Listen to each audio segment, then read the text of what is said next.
Welcome back. This is KTN Newsline. Amid the ongoing protests, medics came out in numbers to offer emergency services.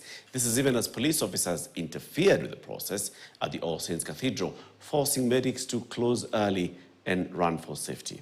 The All Saints Cathedral's provost has condemned the use of force by the police, saying that their action was uncalled for. KTN's Esther Diana has more details. Medics at All Saints Cathedral had to refer some of the casualties to Nairobi and Kenyatta hospitals after police invaded the area. 2 fatalities were also reported at the All Saints Cathedral Medical Camp. A total of 200 minor injuries were recorded. Moderate injuries were 80 and serious injuries, including gunshot wounds, were about 50, with approximately 20 of these suffering gun wounds.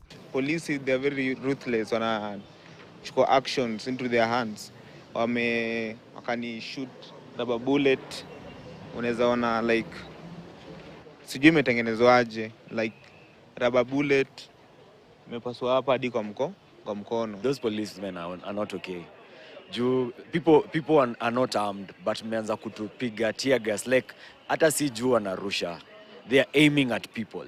They cannot break my spirit. They've broken. Walikuwa wamejaribu kubreak chini yangu, wameshindwa, so my spirit wana break aje. Medics have condemned police brutality, saying that the tent pitched at All Saints Cathedral was specifically to assist injured demonstrators. They also asked the police to stop attacks, as it also serves injured police officers. And I want to ask the Inspector General of Police, please, today you have desecrated All Saints Cathedral Church by releasing your officers to fire tear gas canisters and rubber bullets right inside the sanctuary. We've never seen this before since the times of the dictator Moi.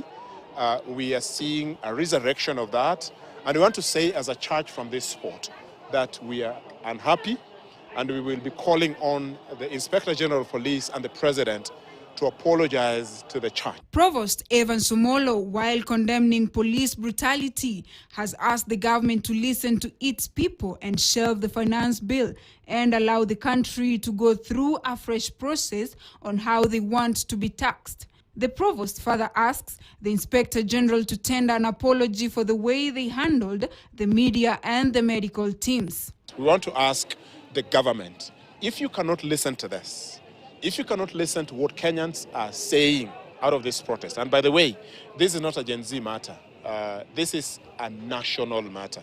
If you cannot listen to what's happening and what the people are saying, then we reckon you're going to rule yourselves. In a communication to the media, Emergency Plus Medical Services, which pitched camp at All Saints Cathedral, Jamia Mosque and Holy Family Basilica and across the country, has said it maintains its commitment to provide medical services to protesters. And as at 4 p.m. today, the response team claimed to have evacuated over 43 critically injured individuals to Kenyatta Hospital. This government, they need to be able to come out and be able to listen to the Kenyans, whether they are the professionals, whether they are the general publics. They need to be able to come to the table with solutions, not adding or not try to at least accelerate or to make the matter to be worse. This protest was largely peaceful, and we didn't expect that these kinds of fatalities would be reported, these kinds of injuries would be happening.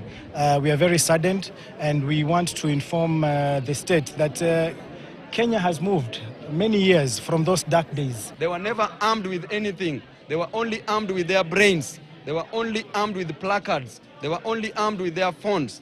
And then the armed police officers wanakuja, wanaua watu. The church now claims the Inspector General has today desecrated the church by releasing officers to fire into the church rubber bullets and tear gas. He further condemns the attack of peaceful protesters and medics. Right where we are, this is our medical center. Tear gas canisters were detonated just across here, and all these doctors and medical teams that you see here could not see. You see all of them in masks and water. The rule of war is that you don't attack journalists, you don't attack the medical teams. What we are seeing is completely unethical and uncalled for, and we are calling on the Inspector General of Police, Bwana Koome, to restrain his soldiers and to tender an apology to the medical fraternity and to the media. The medics have said that these protests are actually speaking to the needs of many Kenyans, as well as a call to the government to budget for things right. The church has also condemned police officers for attacking frontline workers, including the medics who've been camping here offering emergency response, journalists and protesters who sought refuge here at All Saints Cathedral in Nairobi. For KTN News,